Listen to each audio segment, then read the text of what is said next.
Good morning. Welcome to the Capital Region CRE chapter and CRE presentation on building the commercial real estate workforce of the future. We've got a good panel from CRE today. With us, we have Alyssa Dangler, who's a partner with Williams Mullen and is the national president of CRE this year. We have Mandy Whedon, who is with Feroce Real Estate Advisors, Elizabeth Beck with Cushman and Wakefield. She's a director in the valuation and advisory department. And we have Kelly Dickerson, who's principal of asset management with Bentall Green Oak BGE. And now I'm going to turn this over to Alyssa and let her talk about a white paper and give a presentation that CRE did. Thank you, Norman. It's a pleasure to be with you all here today. My name is Alyssa Dangler. I'm an attorney and a shareholder at Williams Mullen in Norfolk, Virginia Beach. We are a firm of about 250 attorneys that are throughout the Mid-Atlantic from DC down to South Carolina. And I am the 2023 Global President of CRE Network. For those of you that are unfamiliar with CRE Network is the premier business networking organization that focuses on advancing women in commercial real estate. We have over 12,500 members in over 75 markets worldwide. We have members that are in the UK and France and India and throughout North America. And CRE Network really focuses on 4 pillars, which are business networking, industry research, leadership development, and career outreach. And one of those pillars, which is industry research, has led us to the white paper that we're going to discuss today. CRE Network creates a white paper every year, and then a benchmark study every 5 years that measures the progress of women in commercial real estate and has changed in the last 5 years. And we'll talk about it today, but the last benchmark study was completed in 2020. And then our white paper, which is funded by our industry research through our CRE Network Foundation, also was just published recently this past year. So we're going to dive right in. And with that, I'm going to start screen sharing.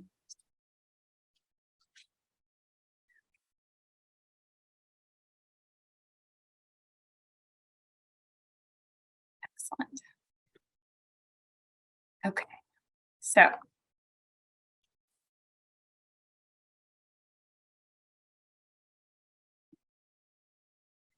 as I mentioned, CRE Network is the leading producer of research on gender and diversity in commercial real estate. And CRE Network is helping all women advance. This has been our mission since 1989 when we were founded as a business networking organization. And through this research, we're really providing the data, the insight, and the action items to help companies in the entire industry build a workforce of the future that is more diverse and more accessible for all. I'd like to give special thanks to our 2022 CRE Network Industry Research Program partner, which is Capital One. This important partnership is vital to the success of our research and demonstrates Capital One's strong commitment to advancing women, people of color, and other underrepresented groups in our industry. So from our 2020 benchmark study, we know, unfortunately, that very little progress was made for women and other underrepresented groups in the last 15 years since we've been benchmarking this data. Shortly after the last benchmark study was administered in March of 2020, we all know what happened. The pandemic hit, and progress for women in CRE was significantly stalled or derailed, according to 70% of the industry professionals that we surveyed in the summer of 2021.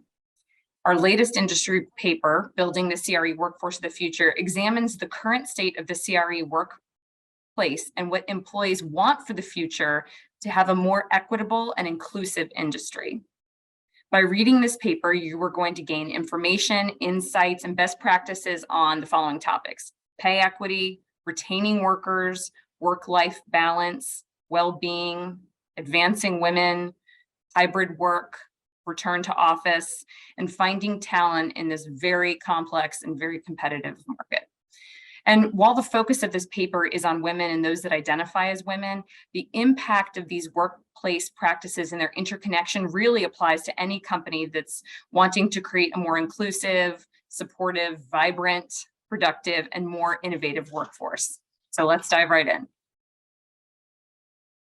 The following insights were taken from CRE Network's summer 2022 survey of more than 1,200 commercial real estate professionals across 5 countries in more than 25 specializations and 10 sectors of commercial real estate. The notable demographics of the survey participants include that 95% identified as women, 18% identified as mixed race or non-white, and 11% identified as having a disability that impacts their work, which is slightly below the global average of 15%.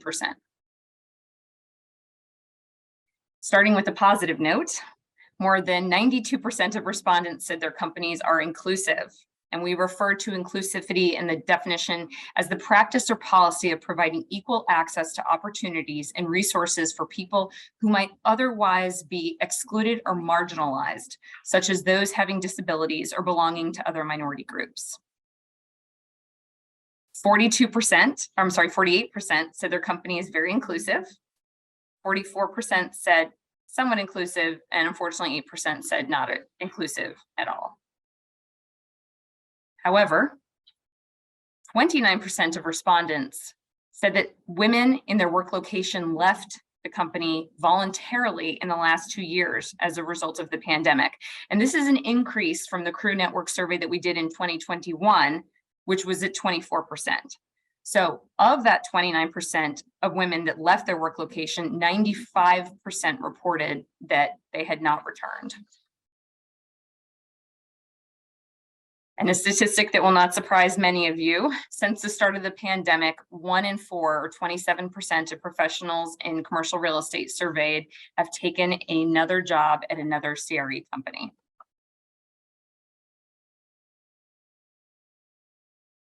According to CRE Network's Benchmark 2020 study, women list lack of a company mentor or sponsor as one of the top 3 barriers to their advancement. And only 56% of this 2022 survey respondents said that they had access to a mentor or sponsor in the last 2 years. And unfortunately, for people of color, it's only 21% had a mentor or sponsor in the last 2 years, which is significantly lower. And this may not come as a surprise to many of you, but 88% of all respondent companies are actively trying to hire talent. And when asked about the greatest challenges that everyone is experiencing in filling these positions, respondents cited a lack of qualified candidates and the overall lack of talent applying as the top 2 challenges. So, what does the current commercial real estate workforce look like? 68% are hybrid flexible and spend time working both in the office and remotely. 26% are required to be in a physical office space, and 6% are remote. Of the 26% who are required to be in the office, 63% say it's working out for them and they enjoy it. 36% said it's not ideal for them and they'd rather have flexibility. 11% has said they were looking for opportunities that offer flexibility, and 13% said it has increased their stress or anxiety. Only 1/3 of the women globally have the option to work a hybrid or flexible schedule. And when you compare this to the percentage of CRE professionals that are working in a global hybrid schedule, it's actually 68%. So it's nearly double the amount for CRE professionals. And according to Deloitte's 2022 Women at Work study, only 1/3 of women globally have the option to work a hybrid or flexible schedule. And the same study also found that more than half of the women are planning to leave their employer within the next 2 years, with 40% citing burnout, which I think that statistic is absolutely incredible, to think that 50% are planning to leave their current employer within the next 2 years, which really goes to the point of making sure you're retaining your employees and you're doing those things as an employer to make sure that that statistic doesn't become a reality. So 70% of CRE professionals favor working from a company that has flexible work arrangements. This is a slight increase over a year ago when it was 68% said the same in our 2022 survey. Globally, more than half the employees, or 52%, would take less money to guarantee working from home or a hybrid flexible schedule, according to the ADP People at Work 2022 study. Back to commercial real estate. Nearly 1 in 5 said their company has not adapted to meeting changing needs. 67% of CRE professionals believe that their company has adapted to meet, but 1 in 5 said it has not. 76% of respondent companies have policies or benefits to support mental health and well-being for their employees. Employee assistance programs were cited as the most common company benefit that supports employee mental health and well-being. And the leading policy or benefit that respondents wish their company would have is mental health benefits. CRE professionals prioritize the following ways that industry leaders can advance women and people from underrepresented groups. 34%, more than a third, to conduct equal pay assessments and make adjustments as needed. 27% to institute more flexible work policies. 19% to actively recruit women and other underrepresented individuals to the workforce. 11% increase professional development, support and funding, and 8% offer additional assistance to employees to support family care, mental health, well-being, etc. The publication also provides a comprehensive action guide for company leaders to take actions now that will pay dividends in the future, and for women and other underrepresented groups to leverage new opportunities in the work environment to advance, to gain pay parity, and to have more confidence and satisfaction in their work-life balance. And you'll see some of those action items for women and other underrepresented minority groups here. Seeking a sponsor or mentor, I just want to stress the critical importance of that. As we saw earlier, seeing only 21% of people of color having access to a mentor or sponsor is one that is particularly of note, but even among women generally, you're at 54% that lack a mentor or sponsor. In terms of talent recruitment, employers and company leaders can also take the following measures: cast a wider net to reach a larger, more diverse talent pool, being transparent about your company culture, DEI priorities and pay, normalize flexible working and leverage it in your recruiting, and expand recruitment efforts to external programs and organizations. Retention is also a critical focus for keeping women in the workplace. Employers and companies can also commit to the pay transparency practices, listen to what employees need, consider what makes work worthwhile for that employee, eliminate the stigma around mental health, and incorporate well-being into the workplace. The research paper also contains best practices, progress, and successes from companies who partner with CRE Network industry leaders to support the advancement of women and other individuals in underrepresented groups. And I just want to pause for a moment to note that the CRE Network CEO pledge for action has been signed by over 120 CEOs of commercial real estate companies, and really helps show that those CEOs are walking their talk, and also provides steps that companies can take, such as doing a pay parity study to note and how to help advance and have comprehensive accountability for DEI strategies. So what are 4 actions that you can take to help advance this research? You can share this research with your company leaders, including your HR leaders and top executives. You can share it on social media.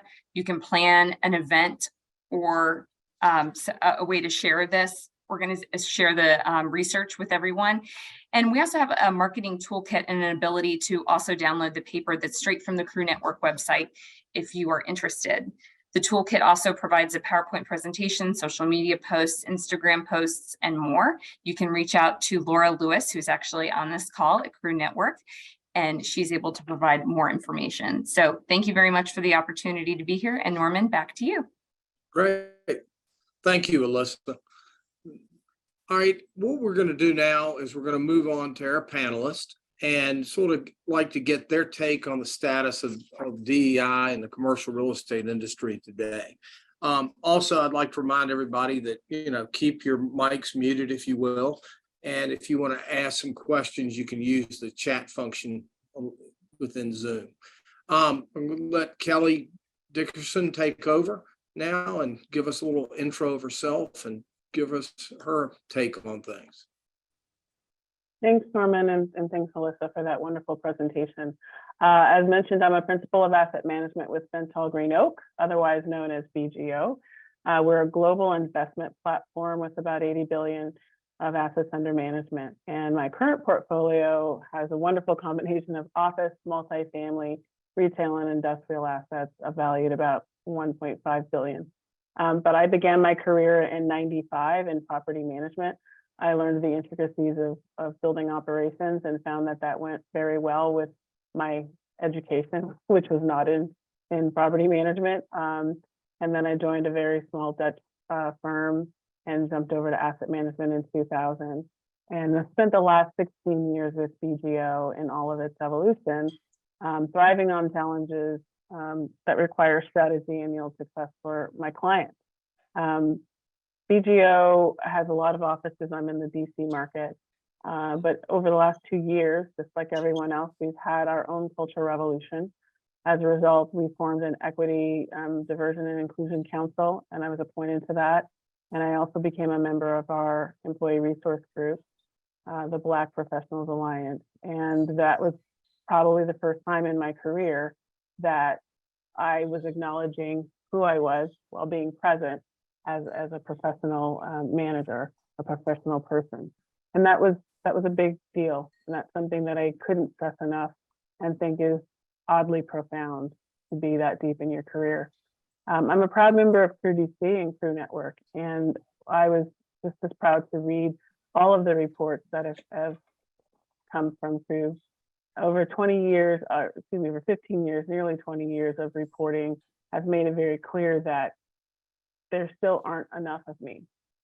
And what I mean by that is I'm invested in finding a path by which women can travel more rapidly to a desired destination in CRE. And that means my company, a company that I work for, has to be on that same path or it's not going to work. And I think you can see by the results of the survey that there is a long way to go. If I want someone to replace me, another Black woman, I can be a mentor, I can be a sponsor, but just like I had the advantage of a mentor sponsor who wasn't Black, and we need all of our allies to do that. That also means companies have to provide the time and the resources to allocate for sponsorship and mentorship.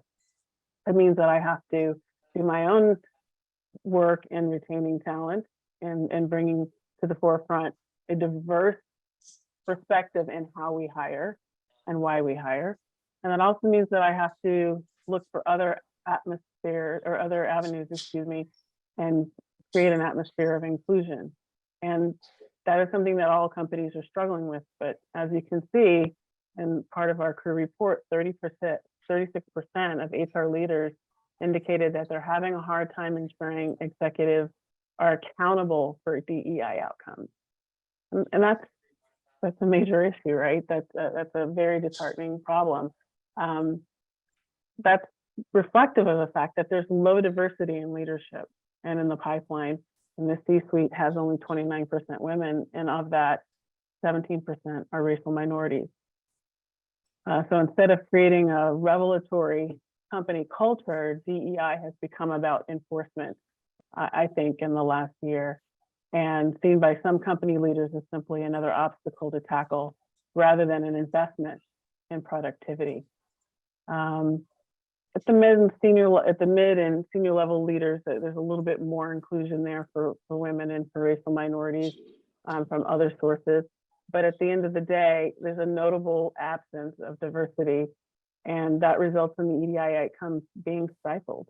The momentum has slowed. And I think that the homogeneity often leads to reentrenchment at the executive level of leadership. It means that people go back to the comfortable patterns of operating and staffing and people and talent becomes another process and not really a way of thinking about how to change what isn't really working and won't be sustainable in the long term. And so quite honestly, I say now, it's disheartening for those of us advocating for disruption of the status quo, advocating for inclusive perspectives of getting work done, and achievements in the DEI space are stalling. So with the aftermath of the pandemic and escalating societal violence in words and in deeds, employee engagement across companies is at risk. And the only way we can change that is for everybody to take action and everyone to be accountable. So I'll pause there and I'll ask Elizabeth to chime in now. Hi, everyone. My name is Elizabeth Beck. I'm an appraiser at Cushman Wakefield. I've been an appraiser for about 10 years. A lot of my work is, straight valuation work, but a lot of it is also, the other half is consulting work. So, problem solving. I spend a lot of time as a founding member of our company's Disability Employee Resource Group. I'm currently the national membership co-chair, just talking with members all over the world about what their daily lives are like, and working to increase not just awareness but acceptance of a lot of disabilities. I'm not going to bore you with what I do on a day-to-day basis, so I'd like to go straight to talking about the DEI aspects of things. One thing that I've found with disability is a lot of companies are just so afraid of saying and doing the wrong thing that they will just disengage altogether. And it's that is pretty troubling. And I think one of the biggest challenges is we are kind of conditioned culturally, and this varies globally. Not every country has the same stigma with disability as they do in the US. Is that people are conditioned largely to see a disability as a deficit. Like when I read, 11% of people responded that they have a disability that impacts their work. It's almost like employers are kind of pre-programmed to read that as, oh, well, this person's going to be unreliable. This person has an unpredictable disability that is going to negatively impact their ability to contribute to the team. So let's not even bother. And the really cool thing to see actually was that 11% of people responded, because the Department of Labor has set a goal for companies to have 7% of their workforce be disabled. And the only large company that regularly meets that goal that was set in 2014 is actually Northrop Grumman. Even within our own disability ERG, which has about 900 members now, like 1% of them has marked that they have a disability in Workday. I think when I talked to the person who founded our ERG, who has Duchenne muscular dystrophy, which is a visible disability if you're hanging out with him in person, when I checked with him, he was like, I don't even know if I checked that I have a disability in Workday. There's so much stigma that ends up becoming self-reinforcing, because you know how the world has responded to you historically about it, so you just kind of keep it to yourself. And with coming out of the pandemic, for a lot of disabled people, this, in some ways, the pandemic made workplaces more inclusive for them, because things started moving to virtual. So, if I'm someone who is hard of hearing or deaf, I'm able to watch this. I can see everybody's face. If I rely on lip reading, which, by the way, not every deaf person, even I've talked to a lot of people, I've communicated with a lot of people who are born completely deaf, and they don't know ASL, because they were like, why would I learn it if the people I'm communicating with in my rural town aren't going to know what I'm saying anyway? So they rely on lip reading. And that can be very, very hard if you are sitting in a room in a meeting where everybody is facing the main speaker. There's just a lot of, and Microsoft and Zoom have gotten a lot more, they've refined their automatic captioning and subtitles, which has helped people feel and be more included. What we've also found is that there's a major overlap between the disability community and parents and caregivers within our company, because a lot of people in our ERG are parents and caregivers of elderly parents and children who are disabled. So these are, there's a lot of groups of people that are kind of being left behind. And I think what we what companies should start doing more often and more regularly, so it becomes reflexive, is get better at asking, okay, who's not at the table and why might they not be at the table? There is something also that I think is a barrier, or it's not necessarily, I guess it's not necessarily a barrier, it's more like a response to a barrier. But people disabled people can tend to self-select out of a lot of industries because they don't see willingness to, accommodate certain conditions. So before I, talk too much about that, I want to hand it off to Mandy. So thanks. Great. Mandy, take over. Excellent. Thanks, Elizabeth. Thanks, Kelly. I'm happy to be here. Happy to see everybody on the screen. Thank you all for showing up and engaging in this important conversation. I've already learned a lot from Kelly and Elizabeth. Thank you. Appreciate that. My name is Mandy Whedon. I'm the founder and CEO of Feroce Real Estate Advisors. We advise forward-thinking real estate companies on how to position their buildings and how to position their teams to be successful during times of disruption. During my 20-year career running billion-dollar real estate portfolios at many great companies, I built and led high-performing and diverse investment management teams, all the while delivering millions of dollars, hundreds of millions of dollars of sustainable, reliable results. And today at Feroce, we work with our clients at the intersection of commercial real estate, technology, ESGR, I add R for resilience, and consumer demographics in order to create value for those clients and investors. So today my goal is to share some experience with you from those intersection points and some context. So I'm going to begin at the beginning and say, why is it important for the commercial real estate industry to focus on DEI? And we can answer that question. I'll share my answer with you. My answer is that while we use a lot of technology to underwrite and evaluate investment opportunities, the fact is that investment decisions are still made by a human today. And humans make better informed decisions when we have access to multiple inputs, multiple viewpoints, and multiple lived experiences. And with these many inputs, we essentially widen our field of vision. We see more opportunities, more risks, more paths forward. And DEI is our shorthand for the widening of our field of vision. Diversity, equity, inclusion, belonging, those are all the words that we use to describe bringing more people from different backgrounds to the table, providing space for people to share their insights and their wisdoms, and ultimately delivering better investment results, both financial and social. Bringing these additional voices to the table, it provides competitive advantages, provides talent advantages, and it gets better results. It's not news. And as we saw directly from the research, that commercial real estate's only been working with a small piece of the talent pool. Imagine what we could do if we accessed the greater talent pool.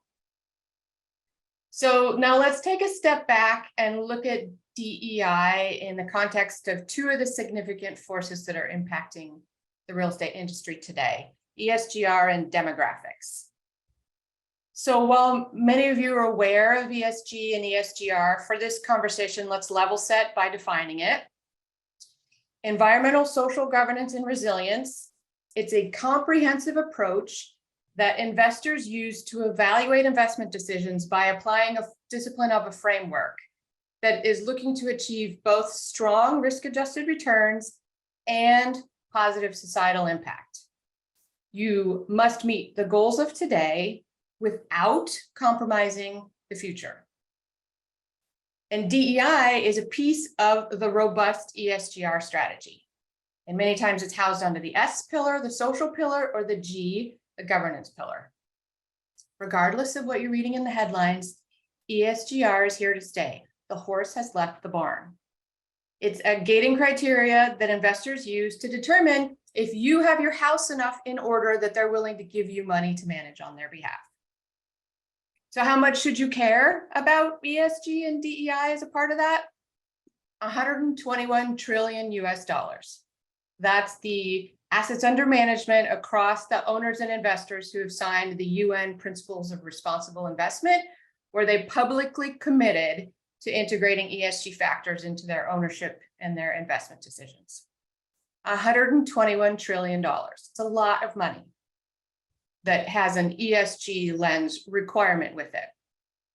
And forward-thinking real estate investment companies know that ESGR, including DEI, is an important piece of their business because they want to attract talent to their teams, tenants to their buildings, customers to their spaces, and they want to continue raising money from institutional investors and lenders. Okay, the second force to talk about is demographics. And we saw some of this in the research that Alyssa shared. And we use demographics as a basic tool to analyze our real estate investments. So let's look at the US populations and the workforce and how that is going to impact the future for real estate. So on the incoming worker side, the Gen Z front, there will be 300,000 fewer people turning 18 each year compared to 10 years ago. So shrinking incoming workforce. On the other end of our spectrum, by 2030, all baby boomers will have turned 65 or older. So retiring workforce. And what's in the middle, as with many things in our lives, and again, we saw in the research and we heard from from Kelly and Elizabeth, is the COVID-19 pandemic had a profound impact on the population. And we see that today in both the remaining workforce, that middle workforce's reevaluation of how their work supports their lives and where and how they choose to live and work. Okay, the other thing to note is, yes, operationalizing DEI and doing it well is hard. We, at the core of it, are asking humans to change the way they've been doing things. We're asking them to look at how they're hiring, how they're engaging with their team members, and how they're promoting, and we're asking them to do it differently. So functionally, to make that change happen, for accountability, as Kelly noted, we need to add the DEI metrics to how people are paid. And through work I do with the Commercial Real Estate DEI Advisory Board, we see that in the reporting of organizations where the DEI metrics are part of the C-suite's compensation. We also see and know that for more progress and sustainable progress to be made across the industry, that factor into the compensation needs to happen at the hiring manager level, at the line manager level, and the middle managers, not just the C-suite. And that's a big change too that we're asking for.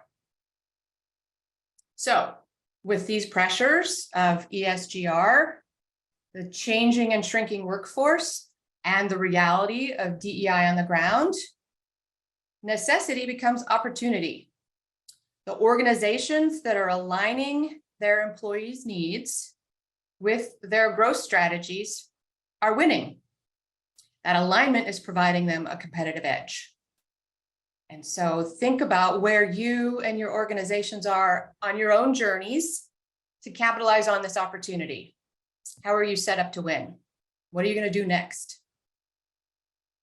Okay, and with that, I'm going to turn it back to Norman.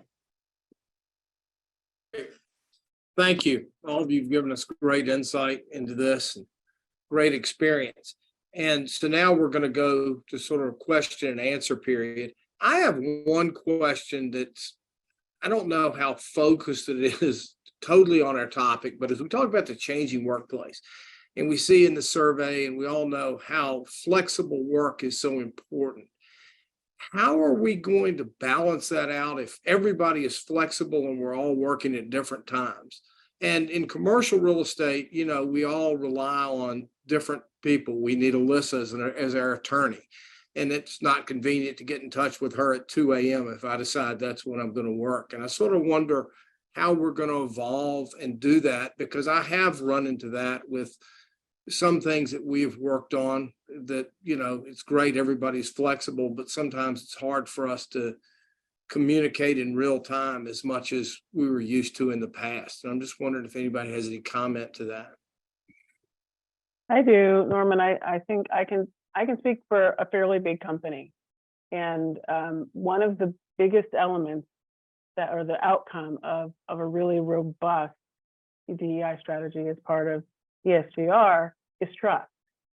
Real trust, an exchange between employee and employer. I'm working more productively, not just efficiently, but more productively remotely. And I do that because my employer trusts me to.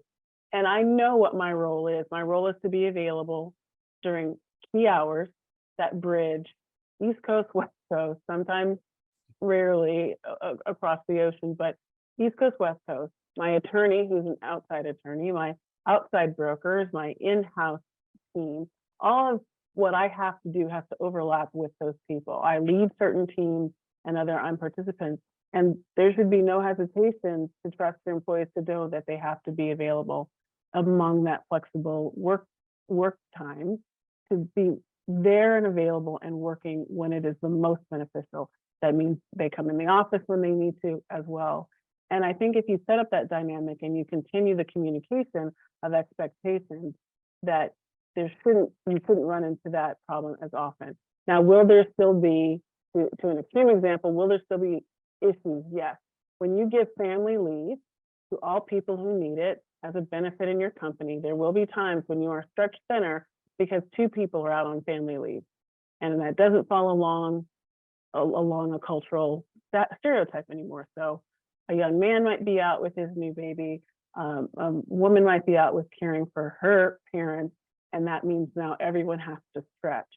But again, if the ability to flex is present, that means that when I'm stretching, if I choose to go home and work, I may be able to work, unfortunately, 9 to 11 at night to cover that gap because I know my team members are out on leave.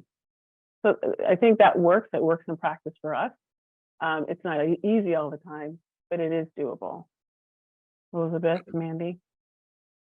Yeah, when we were talking about burnout earlier, I feel like the constant expectation of people to be available whenever you want them to be available is a huge contributor to burnout. It's pretty much impossible to relax when someone can go, oh, it's 9 p.m., but I want this answer from you right now that I could just as easily get from you at 10 a.m. tomorrow and it wouldn't be a big deal.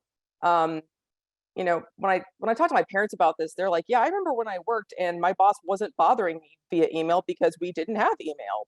Like we were doing it before. So why, the expectation of perpetual availability, I think creates a lot of unnecessary stress. And it has an unreasonable, an outsized burden, especially what I've seen is on working mothers who are already, as a parent, as a mother, that is like 10 full-time jobs that you really don't get to relax from. Like you are on call 24/7. I think the important thing to remember is, this is going to sound corny and trite, but if you want to make a positive impact with that, the messaging has to be from top down. Like it has to be endorsed from the top of the chain, because it doesn't matter if individual managers I've found have been extremely understanding, but to me, it's not enough if the people in the department next to me are not having the same benefit and flexibility and grace that I'm having. Also, there is such thing as, diminishing returns if we expect people to be on call all the time. Yeah, I might be working 80 hours, but how productive are those 80 hours when I'm having to sacrifice, I'm not able to go to doctor's appointments, I'm not sleeping, I'm eating like gummy bears for dinner because it's the thing that is closest to me. I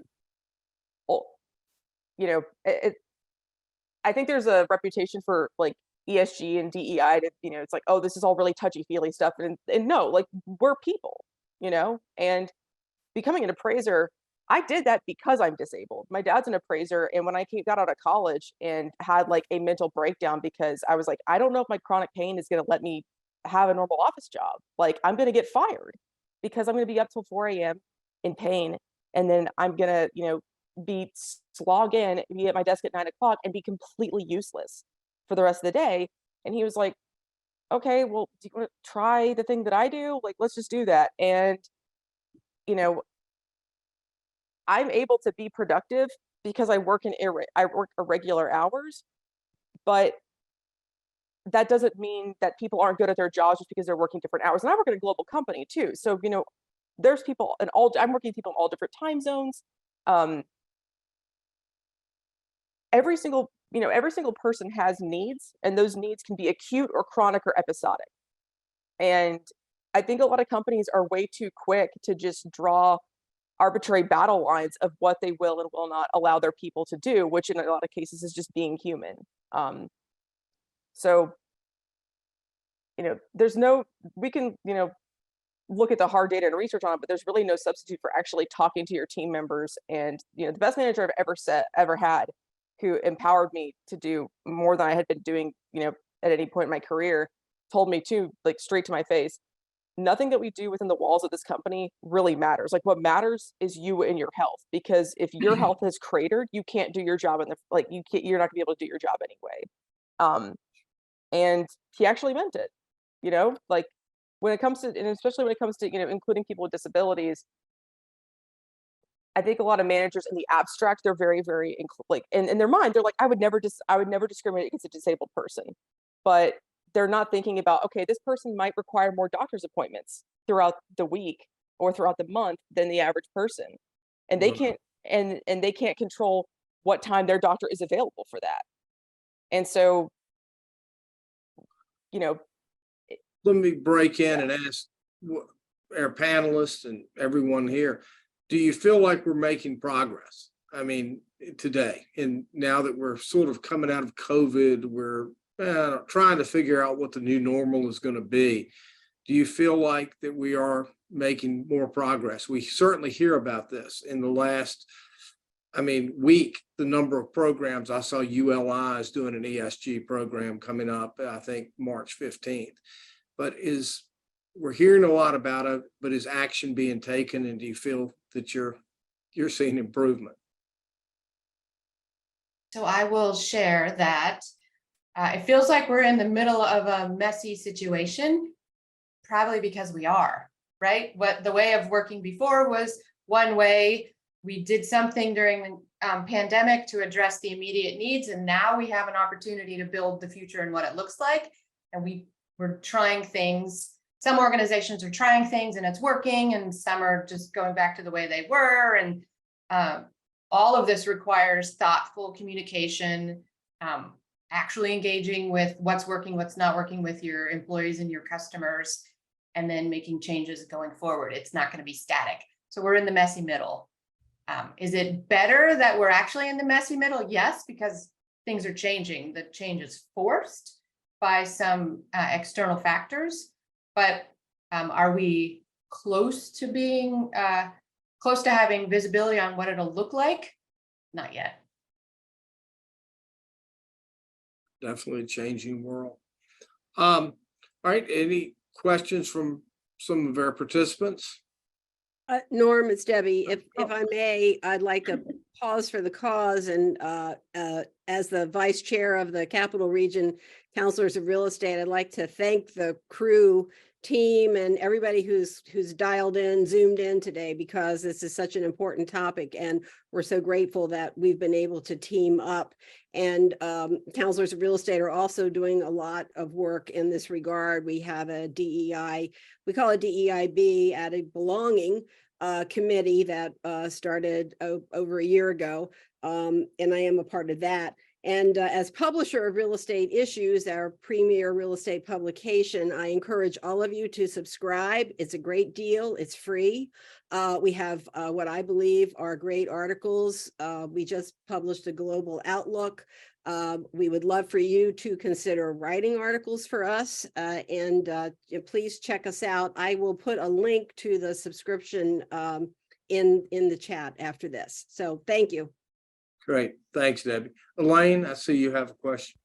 Yeah, I'm kind of with Kelly, and then I'm frustrated. I'm getting old here. I've been doing this for 32 years, trying to get more women into real estate, commercial real estate. And I guess I'm a little concerned over what's been happening. I mean, Norm pointed out that there's been a lot of stuff, talk on it, but then there's also been, and Mandy called them the headlines. But I am concerned because I'm worried. Again, we kind of made some significant progress before the last big recession, and then we went backwards completely. And I'm concerned that we may be in the same boat again. And I just wanted to get Mandy's reaction to that. And then secondly, so that's on for Mandy.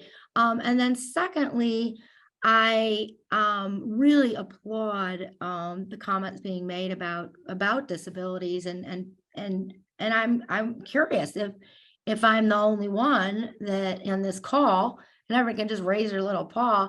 You're talking about Clemson now. Raise your paw, but do you tell the truth? If you, I mean, hypertension is on the list. Do you check I have a disability? And I'm curious because I filled out an employment thing a couple months ago to come here to Clemson, and I didn't check it. So I'm just curious. So a little pause would be nice to see. I would imagine that 11% or whatever it was is probably closer to 75% of us actually have things that are technically considered disabilities. So I'm just curious. But Mandy, I and the others you know, everybody on the panel, and you know, and Alyssa, what do you think about this whole fight against ESG coming from, you know, politics, unfortunately, but that's kind of what happened last time, as well as economic conditions. Thank you, Elaine. And my pause up because I just publicly told you all I have high blood pressure. Thank you for sharing. So my reaction to your question about headlines is scrutiny is good, right? Heat forges steel. So bring it. Meaning keep going. No matter how tired you really are. Yeah. Well, I mean, and I'll go forward to say that I want to make sure to be really clear, because it's such an emotional issue for everybody. The psychological safety of saying something isn't always present. But what's worse is when you lose the capacity. And I think what we have to do, I know what I've been doing this year, is reinvesting in my capacity to be honest. So Elaine, no, I would never put any of my invisible disabilities. No, won't do it. I may confide in somebody, but I wear some of it on my body, but I won't know it. So it's enough for me to be Black and female. The other thing I would say is that, you know, I don't know that if we can afford to go back, because I keep remembering the number that Mandy said, and I've heard other numbers, but I believe Mandy's numbers are probably the better one. It's like the idea of, how am I going to find people if there are 300,000 less of people there to replace me, right? I have to start grooming someone in their 20s now, and if I don't hurry up, I mean, there will be no one. So I think there's a real urge to keep the limited workforce we have coming up interested in commercial real estate. So I think employers have to start making a change. Will it still be 2 steps forward and 1 step back, or vice versa? I'm not sure. But I think there's way more impetus to not let us go all the way back to, say, where we were in the 90s when I was finishing up my graduate degree and didn't think there was any, thought the best place for me was government, right? And that turned out to be wrong. I just don't think that'll be the same. But will it still be as hard and as brutal? Yes, I think that it will be on a corporate level, in commercial real estate, and in other industries. Yeah, there does seem to be a kind of clawback whenever any progress happens, because people in power tend to get uncomfortable, and they don't like being made to feel uncomfortable. I think, I'm not trying to set off any nukes here, but I do think that a lot of the hiring challenges that a lot of companies have had is what they're being faced with now is they've never really had a coherent hiring strategy beyond which of my clients' nephews is about to graduate from college and needs a job. And commercial real estate is one of those industries, like, just to be completely candid. I'm equally worried about going backwards as I am about companies going, and this is not me knocking the survey results, but seeing 92% of companies saying, oh, my company's inclusive, I think one of the biggest barriers to actual inclusion in some cases is that it's very easy to get people to admit and to say, oh yeah, racism is a problem, sexism is a problem, ableism and homophobia are problems, but they're not problems at my organizations. That happens at other crappier competitor companies. And that's just not realistic. And what that does is that makes it impossible for you to really recognize what's happening around you. You just start unconsciously rationalizing, oh, well, no, that person just lost their job because they weren't good at it. They're not considering the fact that maybe, if nothing materially has changed at a company, at the way it is structured, at the way it's managed, any of the accountability measures, the outcomes aren't going to actually change. And, I don't say that to condemn my company or any company or the industry as a whole. I think it's just, we're all living within systems that we've inherited essentially. And so I look at it as less of, okay, we need to individually condemn people and more of, okay, we need to investigate our programming and the way we've been conditioned to see people. And when it comes to something like, when it comes to disability, especially, I think with just, the more that I've learned about how different human needs can be, the less it makes sense for me the way that the office has, worked pre-pandemic, where it was just very narrow, like, okay, you come in at this time, you go home at this time. By the way, your kid's school schedule doesn't align with that, and good luck if you're a mom. Like, it wasn't working before, and this just kind of laid that bare. The other aspect of it, I think, is we have a very, the names and the faces of people in power largely haven't really changed, in any meaningful direction, and that is, I think, a symptom of, there's a lot of, one thing I see in the discourse a lot is like, get comfortable being uncomfortable. I really feel like the goal should actually be, you need to get comfortable being around people who don't look and act and sound like you. Like, if the goal is to get comfortable being uncomfortable, then your goal is essentially like, just keep being uncomfortable and never develop the comfort that is needed to actually help people feel welcome, because people can tell when you're uncomfortable around them. Like, it's pretty obvious. And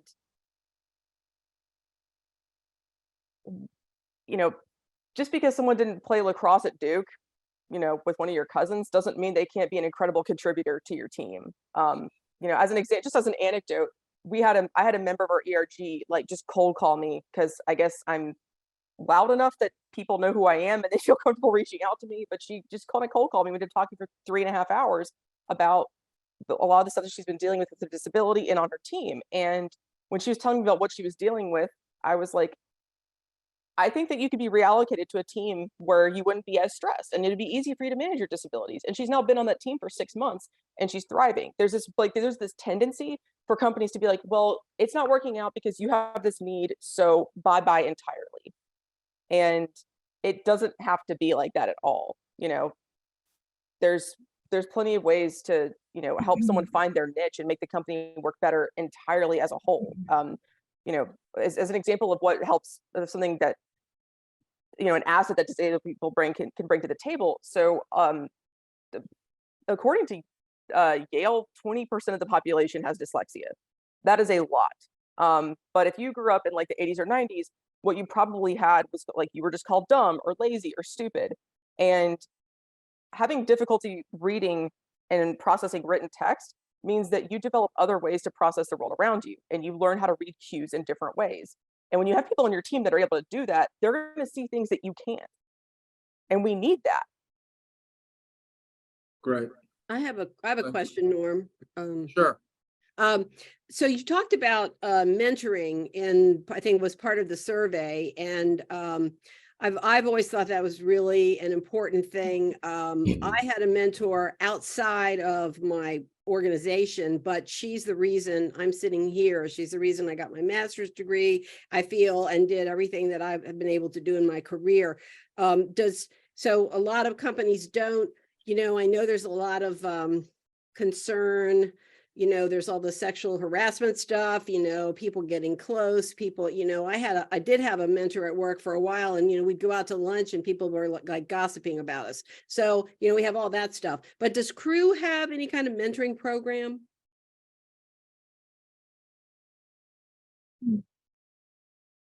We have, and I'll answer that, but we have our chapters also, we have about 78 chapters, and on the chapter level, they may offer it. There are because they're able to do it on a local level.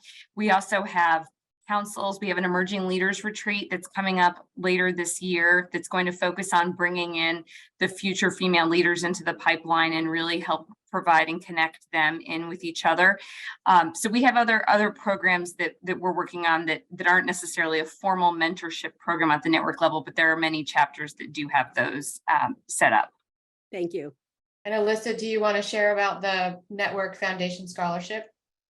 Yes, and we actually have a former chair of the CRE Network Foundation on the call, Jeanette. I see you down there. Jeanette in 2021 was the CRE Network Foundation chair, and we offer $5,000 scholarships that also come with a paid internship and other opportunities such as a 2-year student membership to CRE Network, and also stipends for traveling and attending the CRE Network summits and events, convention rather. And so we really have a lot of incredible opportunities. Those scholarship applications are actually available right now. So if you go to CRE Network, you're able to see exactly what the qualifications are for those students, but it's juniors and seniors in college that are studying a qualified field of commercial real estate, as well as graduate programs as well. But I would invite you to please go to the CRE Network Foundation website for more information on that. But that's one way in which we are also helping advance young women rather, down that pipeline. And I would also note that we have UCRE and CRE career programs as well, which are also programs that are aimed at collegiate level and high school and perhaps even younger students, just getting them exposed to what commercial real estate is as a career. Because so often, I mean, I'm a lawyer, and I will tell you, I thought I was going to be an antitrust lawyer, which is not nearly as exciting as we know as commercial real estate. So it really helps expose everyone to the career opportunities that are within it. But I would invite everyone to please go to CRE Network's website for more information about both the foundation, the scholarship, and also the opportunities that we offer to educating young women about future opportunities in commercial real estate. Great. Thanks, Alyssa. Well, we're coming up on time. Does anybody have anything else really briefly to ask?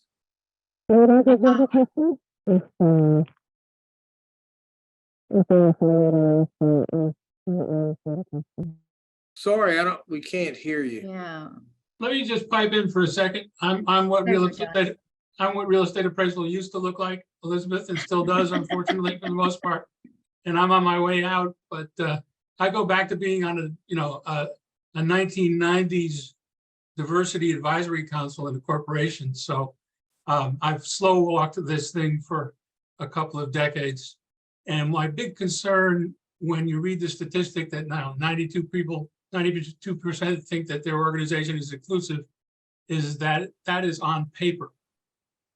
Yeah, everybody's rewritten their rules. Everybody's rewritten their code of ethics in professional organizations and stuff like that to, on paper, be more inclusive. And I think the real issue here is to go beyond the paper to the implementation. Right. I think there's also something to be said about, like, if an industry is predominantly, white and male, they're the ones who are predominantly answering that survey saying, oh yeah, of course my company is inclusive. But that would be like, if I'm not, that'd be like, so I'm autistic, and if someone who doesn't understand sensory health goes into an environment and they're like, oh yeah, I know everyone will enjoy this, they're not going to register that it's an overstimulating environment. And I'm not going to hold that against them. I just want people to be intellectually honest about where we are in the process, because, we can't get from A to B to C to Z if we're pretending that we're already at F and we're actually at B. Like, we're just going to keep making bad decisions because we want to look good. And I don't know, like, I live in a refugee resettlement community here in Georgia, and most of the kids on my street are from like other countries, and like I want them to inherit better than what we did, frankly.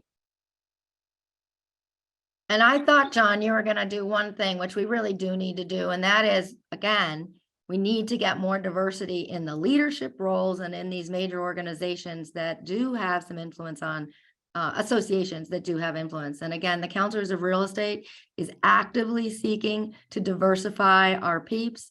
So I am on the nomination, not the nomination committee, the whatever, new members committee. If anybody's interested, Again, come to our website, take a look, but I believe it's a 10 years experience in the industry, and then and then showing that you counsel and advise people. And my gut has met a lot of people on this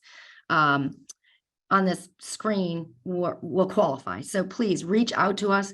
We are working. Most of the associations are trying to, and part of it is just getting the word out and getting people to participate. Great. Well, thank you. Thanks to all of our panelists, and thanks to all of our participants. This is a good program, and I learned a lot. And Me too. Thank you, everybody. Really appreciate it. Thank you. Norm. thanks a lot. Thank you all. Thank you. It was fantastic.